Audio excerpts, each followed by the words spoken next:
Lord, we thank you, Father, for this morning, Lord, na kami po ay iyong tinawag upang magkaisa, Lord, sa gawain po ngayon. Salamat, Lord God. Salamat, Panginoon, na ang presensya mo, Lord, ay patuloy na nanatili sa aming puso, sa aming paligid, sa iglesia pong ito, at sa buhay ng bawat isa. Panginoon, patuloy po naming ina-acknowledge ang iyong presensya. Salamat, Ama, sa iyong banal na Espiritu na ipinagkaloob mo po sa amin sa araw na to, na kami, Panginoon, ay patuloy na nakakalakad at nakasusunod ayon sa iyong kalooban sa amin. And Lord, we just continue to exalt you and glorify you with the goodness that you've given in our lives. Thank you, Father. You are our God, our omnipotent, omniscient God that is always with us. Thank you, Father God. Lord, bless your word today as we study it, as we meditate on it, Lord, as we read through it, Lord God, as we talk about it, as we discuss it, Lord, as we correlate it in our life. Bless your word that we will learn from it and we will be able to apply it, Panginoon, sa pang-araw-araw po namin. Marami pong salamat, O Diyos, sa mga biyaya at pagpapalam po sa araw na to, Lord. In Jesus' name we pray. Amen and amen. Palakpakan po natin ang Panginoon. Hallelujah.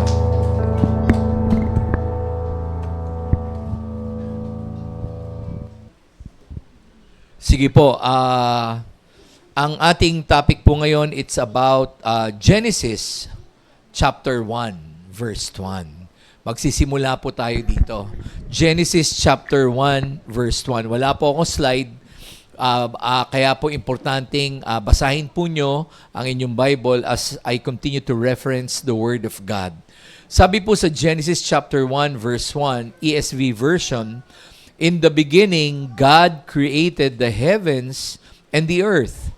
The earth was without form and void, and darkness was over the face of the deep, and the Spirit of God was hovering over the face of the waters. And God said, let there be light, and there was light. And God saw that the light was good, and God separated the light from the darkness." Ito po ay isa pong bahagi po ng aking talk na mga nakaraang buwan na po, ang tagal na po nito, pero ito ay nanatiling buhay na buhay sa akin. Kung naalala nyo po, nagbahagi po ako ng salita ng Diyos tungkol po sa creation. My topic during that time was all about creation.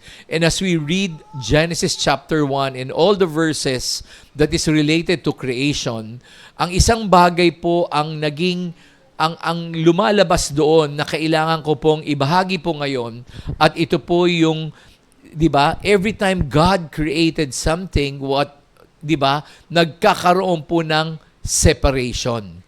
When God saw, sabi nga po dito, and God separated the light from the darkness, 'di ba? At sabi niya, and after that he saw that what he created was good. So ang creation po, para makapag-create, meron pong paghihiwalay na nagaganap. And today, our topic is all about the principle of separation.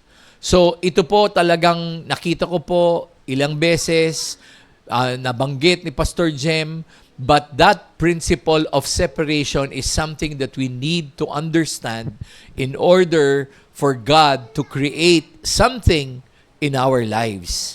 So now, sabi nga po dito, it all starts in Genesis chapter 1 verse 1, and it is very obvious that God is trying to show us, actually hindi siya obvious. In Genesis chapter 1 verse 1, what God was trying to show to us is all about creation. But in the midst of creation, there is a principle of separation. So dito pa lamang po sa unang-unang verse, unang-unang libro, malinaw po that God is sharing to us a principle. In order for creation to happen, there must be a principle of separation. God is a supreme being who created all according to His plans and purposes. We we are all we all were created for a purpose, di ba? Nilalang po tayo ng Diyos dahil meron pong layunin at purpose sa bawat isa sa atin. That purpose is our being. It is our calling. It is who we are. It is our destiny. Tandaan po nyo, when God created us, even in the time of the womb, when we were in the womb of our parent, ng ating magulang, ng ating nanay, God already has set a purpose for you on your life here on earth. God has predestined your destiny at that point in time. Kaya nga po yung creation pong yun eh. 'Di ba? So creation, 'di ba? Kinreate po ng Panginoon. At kailangan po natin maunawaan yun. However, in the spirit realm, there is Satan, the evil in everything, 'di ba? His goal ngayon, ang goal po niya ay sirain, wasakin, nakawan, sirain at pumatay. To steal, to kill, and destroy. Today, we can see evilness. Yan po nangyari in Genesis chapter 1. God created the heavens and the earth. His purpose was established. However, as the time comes, sabi nga po dito, evilness in everything happened. Kaya nga po, the earth was without form and void. Today, we can see evilness in everything around us.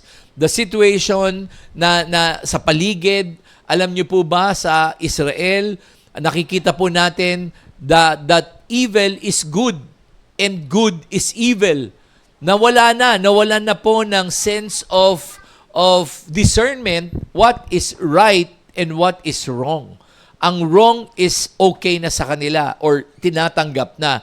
So makikita nga po natin dito, the situation in Israel where evil ideology among the people is so prevalent that they want to destroy the Jews who is God's people.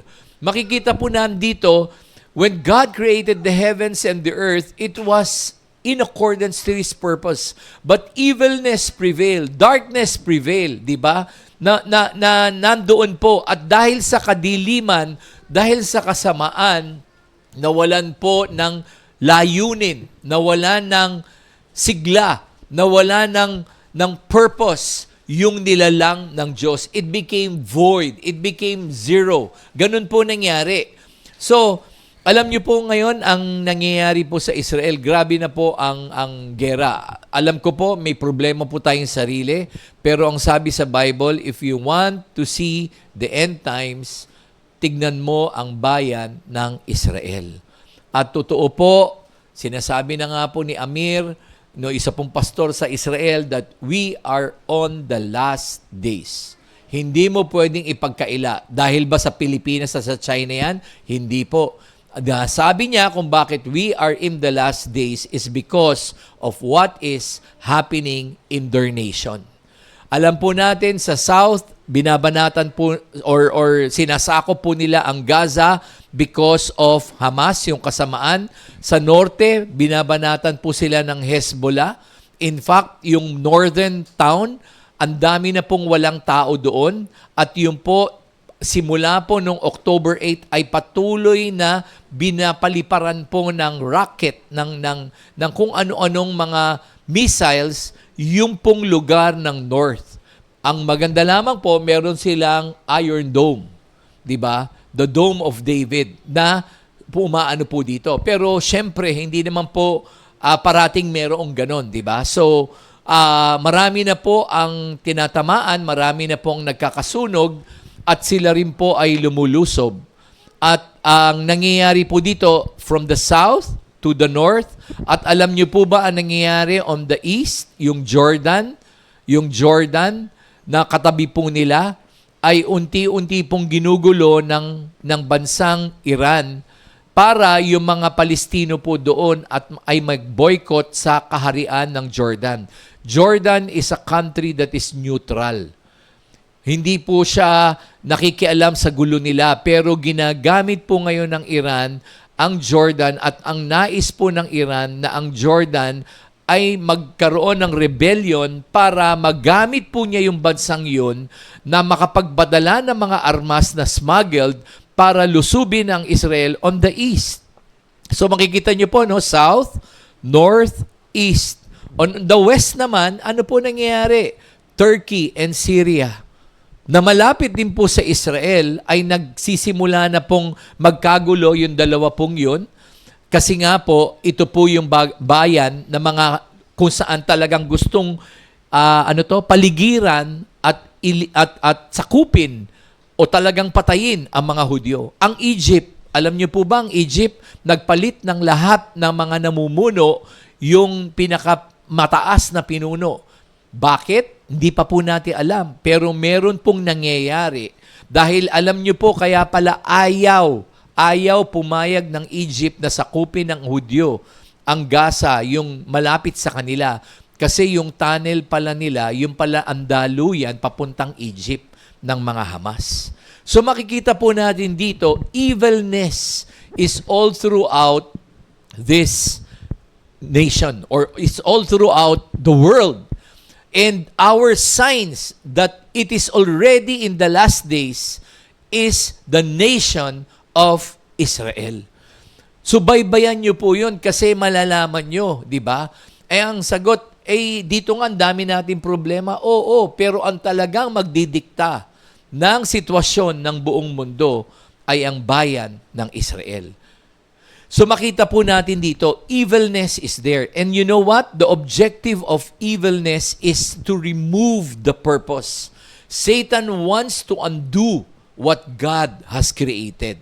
Yung po yung gusto ng diablo. Yung evilness, natandaan niyo po, di ba? Nung nag-start po tayo ng ministering spiritual gift, we prayed for the hostages. Pero na minsan nag-usap kami ni Pastor Jem, pero ang isang bagay na hindi po natin nakikita, baka dapat deliverance on the Hamas. Why? Because they are full of wickedness and evilness that what is wrong for them is right as far as the Jewish people is concerned. Grabe na po. Tama, no? Yung discernment. Makikita mo, Satan want to undo what God has created. God established the nation of Israel because this was the promise. Ito po yung pangako sa mga Hudyo. But Satan wants to undo it the very same way that he did during the creation, to be without form and void, to have darkness over the face of the earth, to have to really wipe out the Jewish people and to say na wala yan, di ba? Bakit kaya gustong-gusto niya matanggal? Para mabulaan ang Biblia. Kasi pag natanggal ng diablo na undo niya ang Jewish people, it only means that the Bible is just a fiction book. That there is no such thing as God, that there is no such thing as a promise of God to a chosen nation, to a chosen people. Kaya gusto po niyang i-undo ang ginagawa ng Diyos, hindi lamang sa ating paligid, kundi sa bayan ng Israel. Satan wants it to be without form again and to be void, to have darkness over the face of the earth. Diba? Today we see that we are now in the last days where the principle of separation will and must happen. So our only way of salvation is for us to go through this principle, the principle of separation. Ito lamang po ang ating kaligtasan. Ito lamang po ang ating kanlungan if we will understand the principle of separation. So again, ang topic ko lang po ay isang verse, Genesis chapter 1, verse 1. Doon po ako iikot, pero marami pong mga verses that I'll be using both in the New Testaments and even in the Old Testament. So it will start from the creation where our purpose is established. Which is why it all starts for us being born again, di ba? So tayo po ay without form and void. Nung tayo po ay hindi po naboborn again pa. Di ba? Nung tayo po ay hindi pa natin kilala si Kristo, we are but part of the evil one. We were without form and void. And that is the reason why we must be born again. At ganun din po ang kailangan sa mga tao sa paligid po natin. Marami po dyan, nasa labas, naglalakad, feeling religious or nagpapakarelihiyoso, but in reality, they are without form and they are void. Ang bigat po ng salitang void, so wala po talaga, di ba? So it started with us being born again. It is a process where God establishes us back to our purpose, our calling, our destiny. Doon tayo po ay na-born again, iba-iba pong panahon, iba-iba pong sitwasyon natin, iba-iba ang mga nakapaligid sa atin, pero isa lamang ang pinaka-common nung tayo po, ang bawat isa sa atin ay na-born again. Our purpose was established back. That you are the Son of God. Our purpose was established back. That God is going to use us for His kingdom here on earth to manifest. His purpose was regained when we were born again. Sabi nga po sa Ephesians chapter 1 verse 11, in Him we have obtained an inheritance, having been predestined according to the purpose of Him who works all things according to the counsel of His will. So makikita po nandito, when we were born again, we obtained an inheritance. And that inheritance predestined us according to the purpose of Him, our God, our Lord. So meron pong purpose. And yung po yung pinakamahalaga, we were established back. Who work in all things according to the counsel of His will. In verse 12, so that we who were the first to hope in Christ might be to the praise of His glory. In Him, you also, when you heard the word of truth, the gospel of salvation, and believed in Him, were sealed with the promised, the Holy Spirit, who is the guarantee of our inheritance until we acquire possession of it to the praise of His glory. So when we were born again, nung muli po tayong nagkaroon ng wangis, ng anyo, tandaan nyo, wala na po tayong wangis, we were void, we were formless, we were nothing, but when God started to call us again, His purpose was established. We were now predestined. The gospel of salvation and believing in Him, what happened is the seal of His promise, the Holy Spirit, was established in us. Again, kung papansinin niyo po, linggo-linggo, we always now talk about the Holy Spirit. Sabi ko nga, Lord, pare-pareha sa mga talk talaga, it is now about the Spirit of God. So makikita po nandito, the Holy Spirit. Ito po yung isa sa mga purpose. When we were born again, we were sealed with the promise of the Holy Spirit, who is our guarantee of our inheritance until we acquire possession of it to the praise of His glory. So makikita po namin dito, it starts from the creation. It starts from creating the purpose and the destiny of God in our life. Now, again, in Genesis chapter 1, what happened? When He created the heavens and the earth, it was good. But at a certain point in time, that verse 1 and verse 2 of Genesis, meron pong time gap po yun. Yung verse 1 at saka verse 2, hindi po nangyari ng isang panahon po yun. Nung verse 1, maganda, ang langit at ang lupa ay ayon sa layunin at purpose ng Panginoon. Pero ang sumunod po is the verse 2, the earth, yung kanyang nilalang na may purpose, ay nawalan ng wangis. It is now without form and void. So the time of that ay matagal po nangyari. And darkness was hovering the face of the earth. Ito po yung pangalawang item. Evil will come in trying to pull us out of our purpose, our calling, and our destiny. Ang kasamaan po ay darating. Sa ayaw man at sa gusto po natin, it will come and it will try to pull us out of our purpose and calling of our destiny. Until bigla na lamang po mangyayari, si Jerry ay wala ng wangis at wala ng halaga at nawalan ang kanyang layunin. Sapagkat ang kadiliman ay nanatili sa kanyang buhay. Di ba? Babasahin ko po Genesis 1, babaliktarin ko lang po. Sa simula, nilalang ng Diyos si Jerry Eulogio Domingo. Kompleto, no? Ang ganda ng pangalawang pangalan. Nilalang ng Diyos at na born again. Tapos verse 2, subalit, pagdating ng napakahabang panahon, tumanda sa iglesia, sabi nga po dito, si Jerry ay nawalan ng layunin at ng purpose.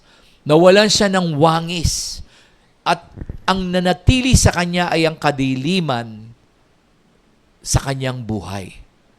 Alam po nyo, ito po yung pangalawang bagay na gagawin ng dyablo once we are born again. Evil will come in and try to pull us out of our purpose. It will come. It will come. Believe me or not. Kahit sabihin mong covered ako by the blood of Jesus, it will come. It will come. As the very same parallel or the very same analogy that is happening in the nation of Israel, evilness is all around that nation. Evilness is in the Middle East, di ba? It will come. Isaiah 5, verse 20, sabi po dito, woe to those who call evil good and good evil. Di ba gano'n na nangyayari sa sitwasyon po sa Israel? Sa kanila, raping a woman is good as long as the woman is a Jew. Sa kanila, patayin ang isang tao is good as long as it is Jews. I don't know kung nakita niyo po yung video ng mga batang Palestino, mga ganyang kasinlaki ni Johan, 2 years old. Alam niyo po, ang laruan nila, military uniform, tas may barel, tas tinuturuan habang gumagapang. Sabi ko, grabe, ganun po yung evilness sa bata pa lamang. Tapos ang mga kabataan na nag-aaral sa UNRWA, UNRWA is a refugee funded by United Nations for the refugee. Alam niyo po ba, ang tinuturo po sa kanila ay patayin ang mga Hudyo. Yun po ang itinuturo. So, evilness will come. At ang nakakalungkot po, sabi nga sa Isaiah 5 verse 20, woe to those who call evil good. Yung education system which is bad, which is evil, ay naging good na. It is now part of the curriculum. And yung tama at mabuti ay tinanggal sa pag-aaral ng mga bata. Sabi nga po dito, woe to those who call evil good and good evil, who put darkness for light and light for darkness, who put bitter for sweet and sweet for bitter. Ito po yung nakakalungkot. There is no sense of discernment. There is no sense of right and wrong. Diba? Nawala na po yun. At sabi sa Isaiah 5, sumpain ang tao na hindi na makita ang mabuti at sinasabing ang mabuti ay masama. Sumpain daw ang tao. Woe to those who call evil good. In Matthew 13 verse 19, sabi rin po dito, when anyone, alam po nyo paano nangyayari po yung evilness? Ito po, actually, alam po natin tong verse pong to, chapter na to, Matthew 13. It's about the parable of the sower. Diba? Pero sabi po sa verse 19, I will just read the verse, and I will read it out of the context of the parable of the seeds. Diba? In Matthew 13 verse 19, when anyone hears the word of the kingdom and does not understand it, the evil one comes and snatch away. Kaya ko po sinabi, I'll read it out of the context kasi minsan, pag niread mo within the context, hindi mo makita yung pinaka-essence nung sinasabi, nung talata na yun o nung sentence na yun. Ito, Napakasimple. Ang kasamaan, 'di ba? Kapag hindi narinig mo ang salita ng Diyos at hindi mo naunawaan, 'di ba? Ang kasamaan ay pumunta at ninakaw sa iyo. Evilness, the evil one comes and snatch away what has been sown in your heart. This is what was sown along the path. So this is how darkness starts to cover our heart. Dito po nagsisimula na ang kadiliman o kasamaan ay lumulukob sa ating puso. Kaya pala napakahirap maging, 'di ba? Sabi, mas malaking ang ini-expect ng Diyos sa mga nakakarinig ng kanyang salita kaysa sa mga hindi nakakarinig. Kasi ang bigat po ng accountability natin. So when you hear the word at hindi mo naintindihan, ibig sabihin, ang kasamaan ang lumulukob sa iyo. So we really need to ask God, Lord, tulungan mo kami every time merong preaching.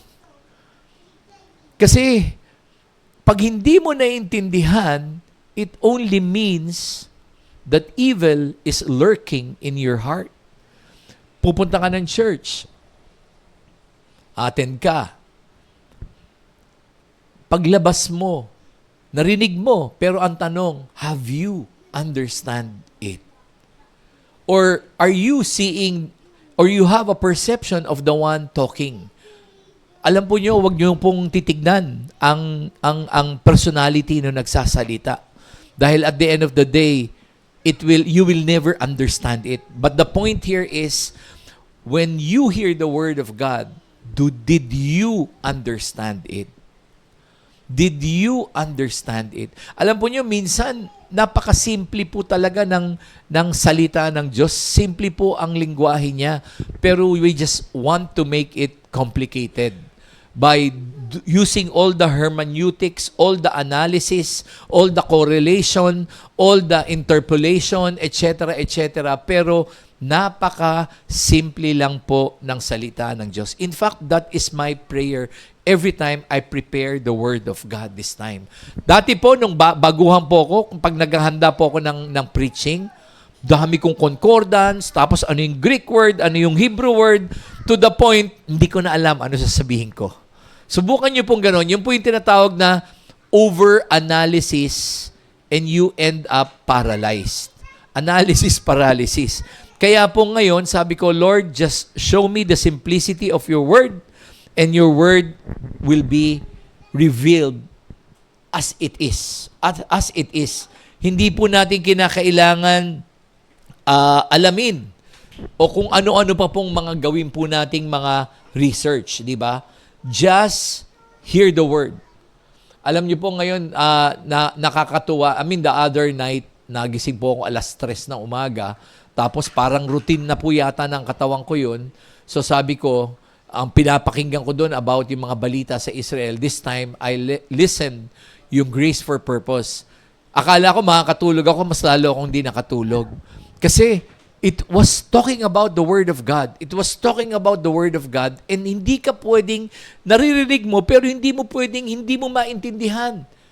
Kasi at that point in time, 3:00, alam po natin marami nangyayari in the Spirit, but it is also a time for us to really understand it and pray for it. So, mas nagulat ako, mas buhay na buhay yung Espiritu ko during the time. So, we must understand His voice, His Word in us, so that we can allow God to move in our lives. Pangatlong nangyayari po sa Genesis chapter 1, verse 1, is despite all the evilness in the world, we have the Holy Spirit who is hovering in us. His seal is our blessed assurance. Nagsimula po is the creation. Pagkatapos po ng creation is evilness came.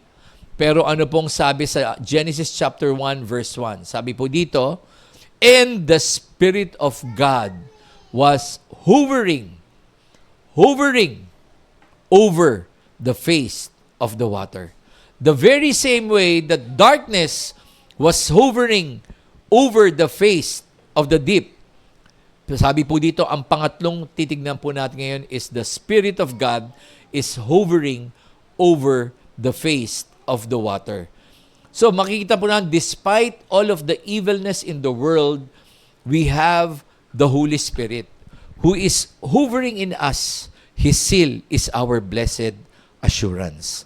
Sabi po sa John chapter 16 verse 4b hanggang verse 7. Again, sabi po dito, I did not say these things to you from the beginning because I was with you. But now I am going to him who sent me, and none of you ask me, where are you going? But because I have said these things to you, sorrow has filled your heart. Nevertheless, I tell you the truth, it is to your advantage that I go away, for if I do not go away, the Helper will not come to you. But if I go, I will send him to you. So dito, makikita po natin dito, we must allow the Holy Spirit to do His work for us in order for the principle of separation to happen. Ito pong principle of separation is not about physical separation. Baka mamaya physical niyo po gawin yan. Kasi mamaya papaliwanag ko kung bakit hindi siya literal na separation. Although dito sa John chapter 16 verse 4, it was a literal separation of Jesus from the disciples. Pero and when the separation happened, the Spirit came, which is the creation of the new man, the creation of the Pentecost, the creation of the manifestation of the Holy Spirit. Pero in reality, the principle of separation is not all about physical separation. So dito, makikita po natin dito sa binasa natin, despite the evilness in the world, let the Holy Spirit move in us. So ang sabi po niya dito, sinabi ni Jesus sa kanila, sabi po niya, aalis ako. Aalis ako, pero hindi nyo tinatanong sa akin saan ako pupunta. Pero dahil ngayon sinabi kong mawawala ako sa inyo, nalulungkot kayo. Yung puso nyo nagpuno ng sorrow, anxiety, di ba? Uncertainty, nalulungkot kayo. Pero nevertheless, huwag kayong malungkot, sabi ng Panginoon. Ang katotohanan nito ay makikinabang kayo kapag ako ay nawala na. Sapagkat ang katulong, ang banal na spirito, ang siyang makakasama ninyo. Di ba? May echo ko, no? But if I go, I will send him to you. Di ba? So makikita po nandito, we must allow the Spirit to work in us. Kaya nga po ang tanong, how does the Spirit work in us? Kasi the Spirit is hovering, di ba? So the principle of separation, again, the Spirit is hovering. So during the time that the Spirit was hovering on a earth that was void, formless, nandun din ang Espiritu ng Diyos. So, again, during that time, both darkness and the Spirit of God was hovering the old earth. Talagang nag-hover sila. And it is just a question of whom will you allow to work in you so that when the time of separation comes, you are in the right side of the fence. Nasa tama kang kampo, di ba? Kasi pag nangyari ang paghahati, pagdating ng araw, the sheep will be separated from the goat, di ba? The truth will be exposed and the lies will be on the other side. So, ang tanong, how do we allow the Holy Spirit to do His work in us? Di ba? Sa John 16, yung kanina pong binasa natin, but this time in verse 8, sabi po dito, and when He comes, He will convict the world concerning sin and righteousness and judgment. Pag binasa po niyo yung John chapter 16 verse 8, verse 8 is the summary of 9 to 11.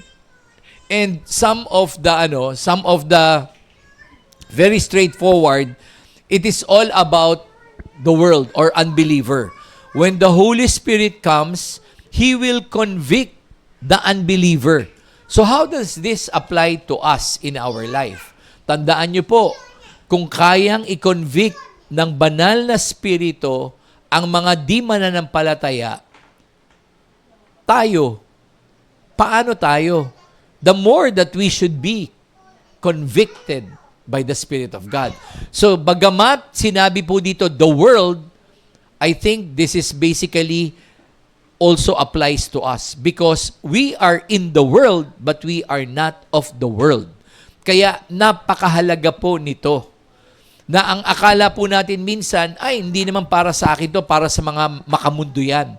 Hindi po. Ang sinasabi sa verse 8, and when the Spirit comes, He will convict the world.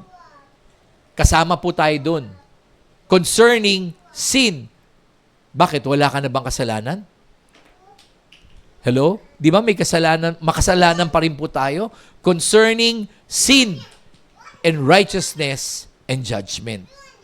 So, tapos sabi po sa verse 9, concerning sin, because they do not believe in me, concerning righteousness, because I go to the Father, and you will see me no longer, concerning judgment, because the ruler of this world is judged.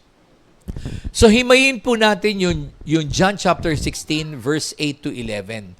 So, ang pinag-uusapan po natin, how do we allow the Holy Spirit to work in us in order for us to be ready on the day of separation?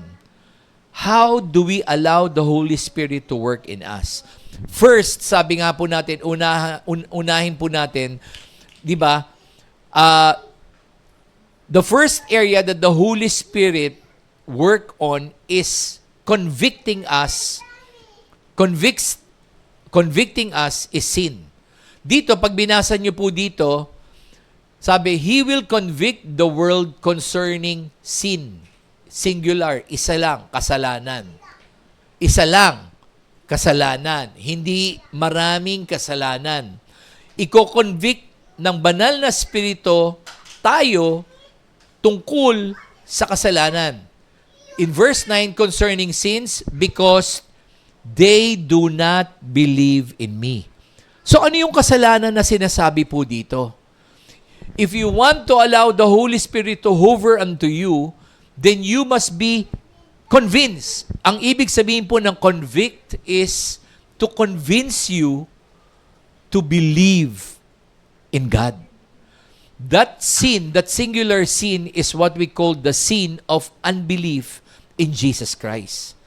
Yung kasalanan pong yun is, kaya nga dito on verse 9, no, concerning sin because they do not believe in me.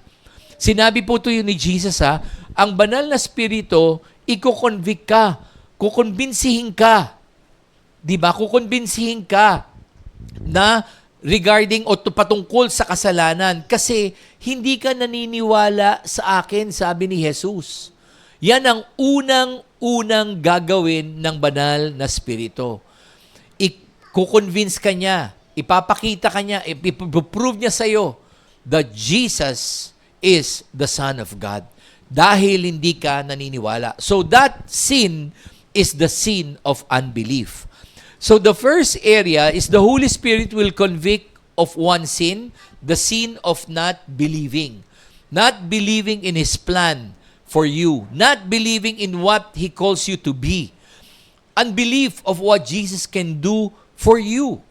Diba? Mankind is guilty of this sin or singular sin of unbelief, which is why most of the time we decided on our own rather than allowing God to lead us on our decisions in life. Ito po yung hovering of the Holy Spirit. The first thing, if you want to allow the Spirit to move in you, is you need to allow Him or you need to believe on His ways. You need to believe on His plan. You need to believe that Jesus is going to do more for you. Ang problema po, tandaan nyo, the evilness is there. It's also hovering, madaling hindi maniwala sa pangako ng Panginoon kasi hindi natin nakikita. Madaling maniwala sa mga bagay na nagaganap. Dahil ito yung katotohanan, hindi katotohanan, dahil ito yung realidad na nangyayari ngayon. Pero maaaring yung realidad na yun ay hindi katotohanan ng sinasabi ng Diyos. So ito po yung unang gagawin ng banal na Espiritu. If you will allow Him, you need to believe in Him. Believing in Him is allowing Him to lead your life. Believing in Him, di ba? Alam niyo po, ito pong pagko-convict, ito po yung konsensya, yung shinare po ni Pastora Irene last week. The conscience. Ito po yung, dito kumakausap ang banal na Espiritu. He will convict and convince your conscience so that you will now believe in Him. So, makikita niyo po yung pagko-convict is on the conscience of men. Kaya nga lahat naman sa atin may konsensya, di ba? Kaya nga you just need to allow the Holy Spirit to convict you and convince you na ito ang tamang plano ko sa iyo. Ito ang tamang layunin ko sa iyo. Ito ang tamang direction ko sa iyo. Because if you will not allow Him to convince you, then it only means that you do not believe in Him. And when you do not believe in Him, that is the singular sin na that the Holy Spirit will deal with it. Yung unbelief. Diba? Pangalawa, sabi po dito, the second area which the Holy Spirit convicts the world is righteousness. Righteousness. Again, so makikita po natin dito, unbelief or belief. Allow the Holy Spirit to move into you, meaning you will believe. Pangalawa po is righteousness. Now, in other words, ano po ba yung righteousness? The Holy Spirit will convict the world in terms of righteousness. Righteousness, in other words, man's definition of righteousness is below the righteousness of God. Siguro po taon na po. Again, ito isa sa mga buhay na preaching ko na hindi ko makalimutan. Natandaan niyo po ba na nag-preach ako tungkol po sa isang lyrics ng kanta? Yung Simple Pursuit. Yung Simple Pursuit, pinreach ko po yun ha. Yung pinaka-lyrics po nung kantang yun. Sobrang lalim pala nung kantang yun. So, nagulat ako, sabi nung lyrics, nothing and no one can come close to you na hindi mo kawangis, na hindi mo kaparehas. Ano ibig sabihin nun? Yung standard ng Diyos is the righteousness of Jesus. The standard of God is the righteousness of Jesus. And no one can come to Him, into His very presence. Even in worship, you cannot come into that level hanggat hindi ka kaparehas niya. Paano tayo magiging kaparehas paano tayo makakapunta sa level na yun? Through the righteousness of Jesus Christ. Kaya nga yung Holy Spirit will prove to you, will convict you, will convince you na makasalanan tayo. At dahil makasalanan tayo, at yung patakaran mo, sistema mo is really way below the standard of God, you will now ask Him, Holy Spirit, or you will allow the Holy Spirit to bring you to the righteousness of God who is in Christ Jesus, so that you can now come in simple pursuit, in simple worship with Him, to be with Him. No one can come to Him except for Him to become like Him. Sabi ko, Lord, alam niyo po, nung pinreach ko po to, taon na po yun, pero talagang buhay na buhay. Sabi ko, Lord, grabe. Wala talagang makakapunta sa iyong presensya na hindi mo katulad. Kantahin niyo po yung awit na yun. Sa chorus po nakalagay yun. That there is no one that can come to Him just nakatulad niya. Hindi pwede. Hindi talaga pwede. At makikita po natin dito, ito po yung second area, the righteousness. It is His standard.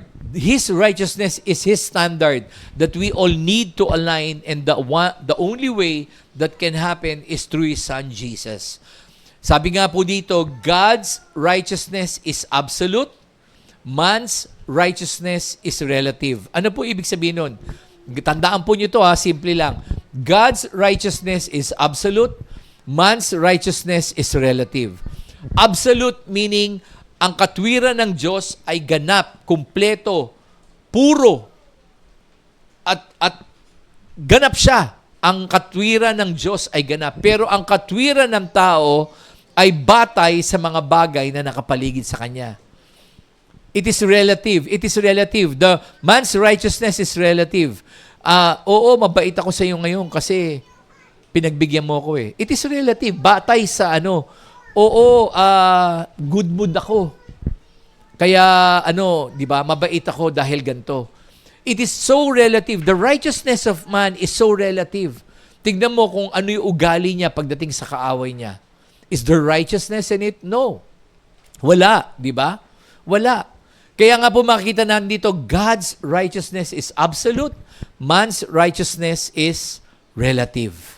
Ibig sabihin, may pinanggagalingan. Pero ang katwiran ng Diyos ay ganap, kawangis, kumbaga, it's pure and complete. Ganap and perfect. It is perfect and complete. So makikita po natin, when God separates, it is based on His standard. When the principle of separation happen, it will be based on the righteousness of His Son, Jesus, which is that standard. And it will not be based on relativity. 'Di ba? Ang tao mahilig mag-benchmark batay sa kanyang kaalaman at kaunawaan. So it is based on what is right, which is absolute and pure.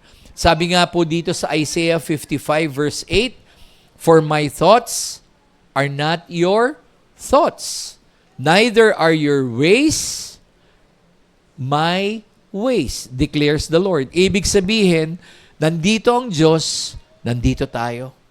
And we can never go up into that level not unless our standard is of the same as what God is. So if you are going to allow the Holy Spirit to hover in your life prior to the principle of separation, then you will allow Him to bring your standard to the level of God, which is the righteousness through Jesus Christ. That is the second thing that you need to do as we allow the Holy Spirit to move. The third area that the Holy Spirit convict is judgment on Satan. Ito po yung sinabi sa Romans 8, yung binabasa po natin kanina. 'Di ba? Yung sinabi po natin dito, concerning sin, because they do not believe in me. Concerning righteousness, because I go to the Father and you will see me no longer. Diba? It's all about righteousness. And then concerning judgment, because the ruler of this world is judged. John 16 verse 9 to 11 po to. So concerning judgment, because the ruler of this world is judged. So the third area that the Holy Spirit convict is judgment on Satan. The Spirit convicts the world of its liability of being in league with the one who has been different or on the one who has a different belief system that God. Ang sinasabi po dito, i-convince ka ng banal na spirito na kung aalaw mo siya sa buhay mo, He will convict you of judgment. Meaning, ipapakita niya sa iyo, pag pinili mo yung kabilang side, pag pinili mo yung kadiliman, sabi niya dito, there will be a lot of liabilities on your end. Ano po yung liability? Consequence, sakit sa ulo, utang. Yan ang mga liability, utang na loob, pananagutan. Magkakaroon ka ng maraming liability because kinampihan mo yung kabilang belief system other than God. There is a liability if you do not believe in God's plan and undermine His ways as your ways. Diba? All of these things that the Holy Spirit in doing us is convincing us, setting our plans in line with His plan, and making us aware of the consequence in preparation for the separation to happen. So makikita po natin dito, in preparation for the separation to happen. So ano po nangyari sa Genesis chapter 1? Ulitin po natin, God created the heaven and the earth. It was perfect, it was good, it was pleasing. And then in verse 2, di ba? And the earth was formless, no form, and void. And darkness was hovering on the deep of the seas, on the depth of the earth. Tapos ano po sabi?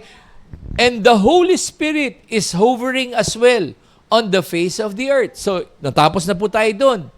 Ano pong susunod doon sa Genesis chapter 1?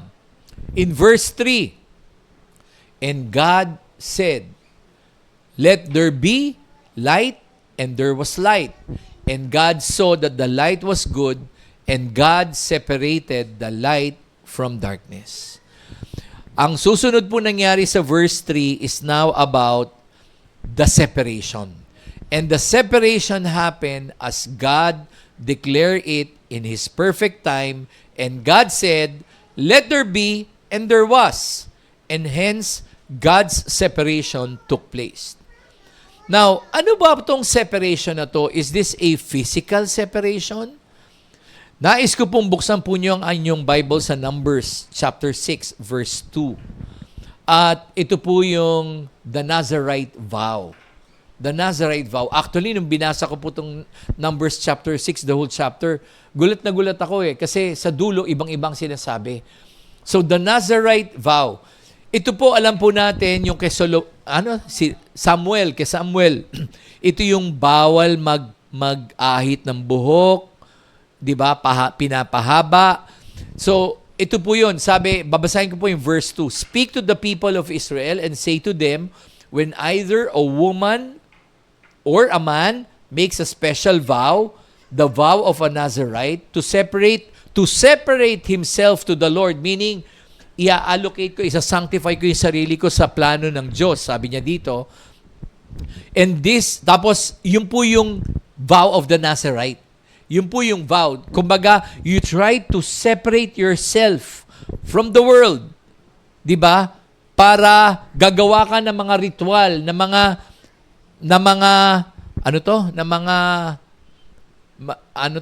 gawain ba 'yon or gagawa meron kang i-give up. Yun. Meron kang bibitawan para masabi mo lang na I am going for this vow. It is open for man and woman. Hindi lang to panlalaki ha. So pwede rin sa babae ito. It is a voluntary thing if I want to separate myself. Tignan niyo po to ha. Kaya ako sinasabi kanina pa na ang principle of separation is not about the physical sense kasi yan po yung ginagawa ng mga monk. Diba? Yung mga monk, they give up a lot of things. Marami silang binibigay. And they try to separate themselves far, far away from the world. Diba? Yung mga alam po natin, mga monk, nasa mga bundok, secluded ang area nila, tapos talagang yun na po yung buhay nila. Walang lumalabas, kaya nga monghan tawag natin, diba? Pero, ito ba ang pinag-uusapan po natin pagdating po sa principle of separation? It is not. It is not.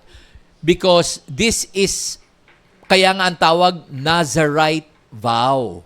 Bakit? Nazarite is a group of Israelites or group of Jewish people who decided to separate themselves and have that vow. Diba? So, ibig sabihin, kaya siya Nazarite vow, it is a work of man to atone or to sanctify him and set him apart, knowing or akala niya na tama para sa Panginoon, di ba? So, yan po yun. Yan po yung, kaya nga po Nazarite eh. Now, in verse 13, and this is the law of the Nazarite. When the time of his separation has been completed, he shall be brought to the entrance of the tent meeting. Again, anong purpose nila nung Nazarite? Para makapag-alay sila ng tama at ganap ng offering sa Panginoon. That they can sacrifice perfectly unto God. So, is this the same? So, sabi ko nga, hindi nga po, di ba? Kasi nga, it is basically a way to sanctify himself, setting him apart. It is his understanding on how to set him apart, but what we learned is beyond the Nazareth vow. It is all about the Holy Spirit hovering in our lives and preparing us for the day of separation. It is all about the Holy Spirit, di ba, that is teaching us how to believe in Jesus, that is teaching us how to have the righteousness of His Son so that we can go into that level. And it is all about the Holy Spirit trying to expose the liabilities, the consequences if we do not follow Him. Ganito ang mangyayari po sa atin. That is how we allow it. So it's all about the Holy Spirit hovering in our lives and preparing us for the day of separation. Now, ito pong numbers, so binasa natin, yan po yung ang haba ng about yung mga vows ng mga Nazarites.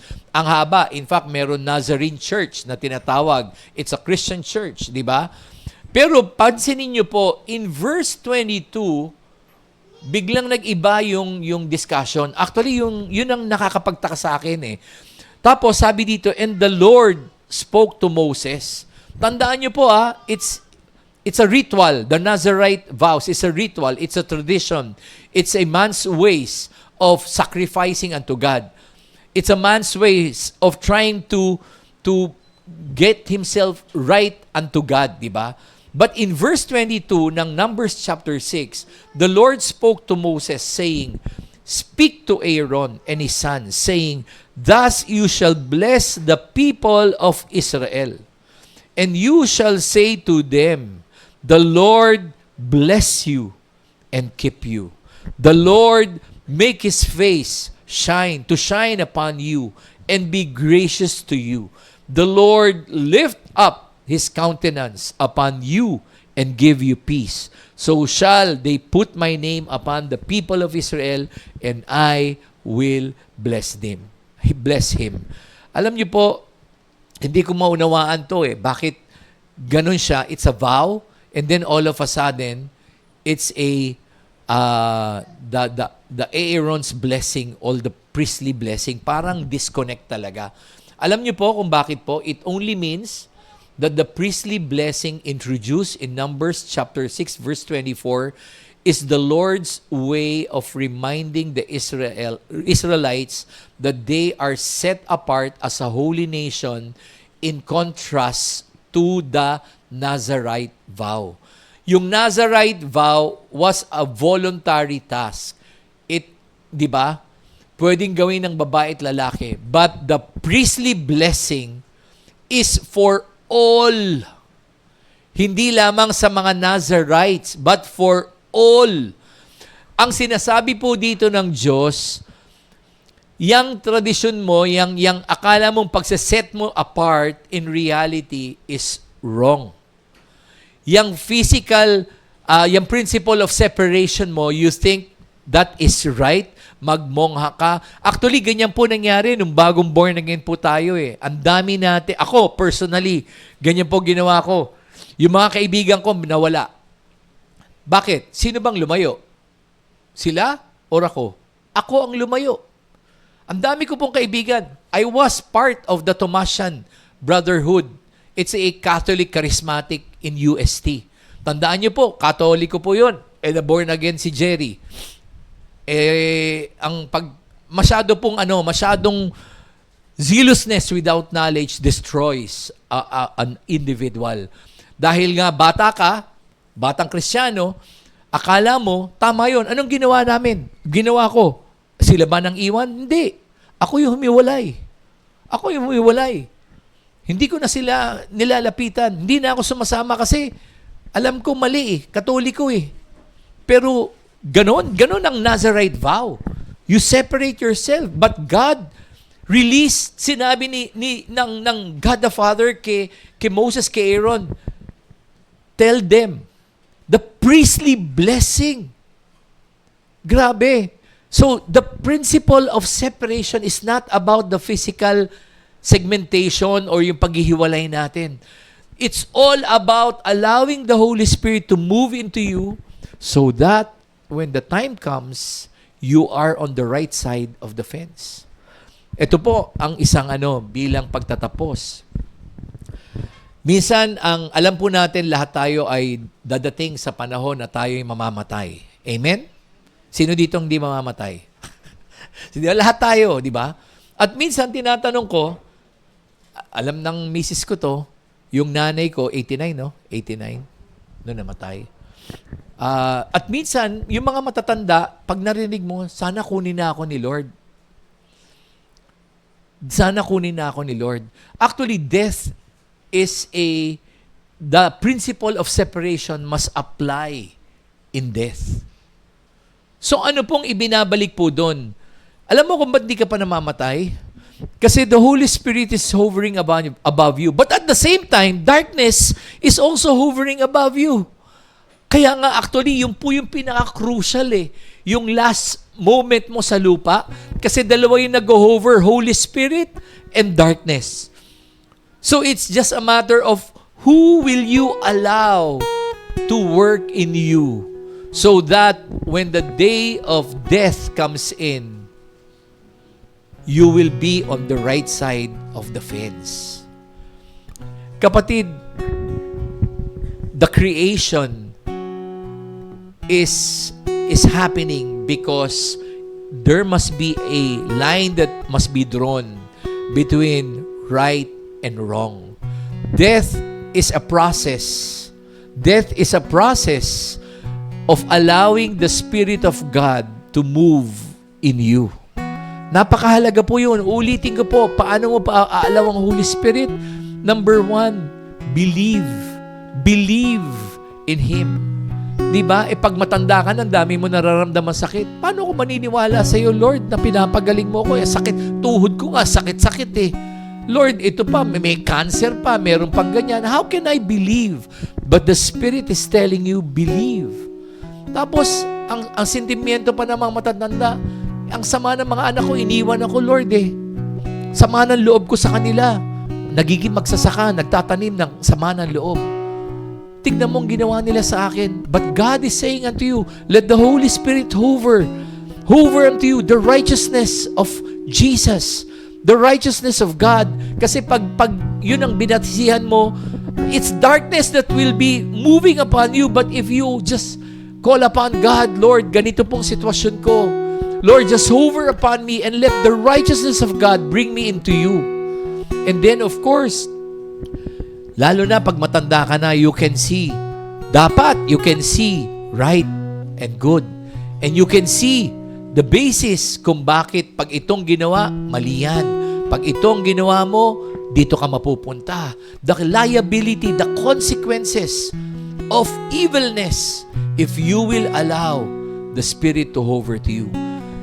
The last stages of man's life is all about the hovering of darkness or the hovering of the Spirit.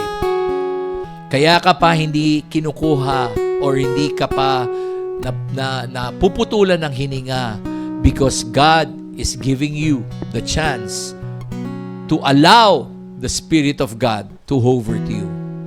To hover unto you. Parang yung po yan yung magnanakaw na nakapako, di ba? Yung sa katabi ng ating Panginoong Jesus, kaliwat kanan. It was the spirit of darkness and the Spirit of God hovering on the right or on the left. Yung isa chooses darkness to move in his life on the last minute of his breath, while the other thief choose the Spirit of God to move upon him. Yun lang po yun And you know what? When the last breath was breath, separation happened from life to death, from life to eternal life, from life, from the physical life to damnation. So makikita po nandito, darating po ang panahon, the sheep will be separated from the goat. We will cross over death, and once we cross over, it's a matter of, is it eternal life or is it damnation? And for you to be guaranteed of eternal life, it's a choice that you need to make. It is not about physical separation because physical separation is man's way. It is all about the priestly blessing of God. So tayo po tumayo po, tayo po manalangin po ngayon. And let us thank God for His goodness.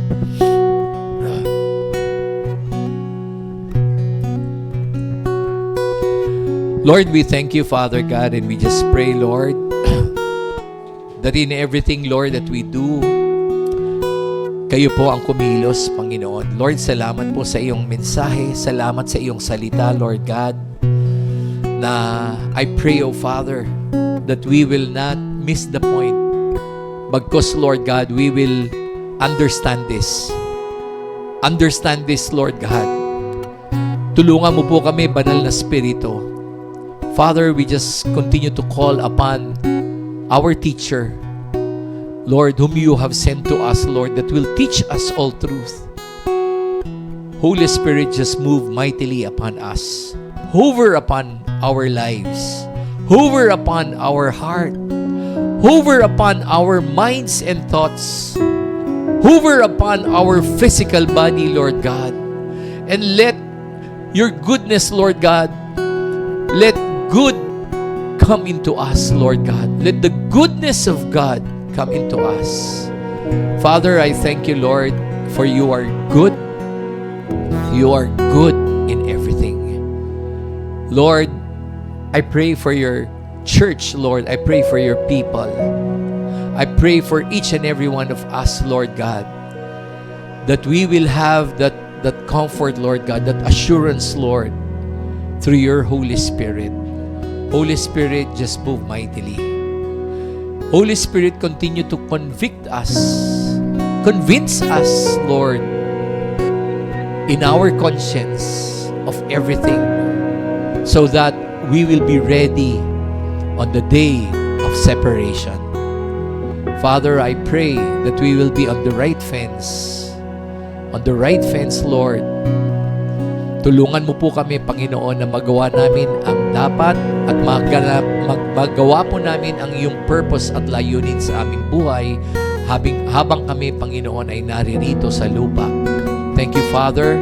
We give you all the praise, the honor, and the glory, Lord. In Jesus' name we pray.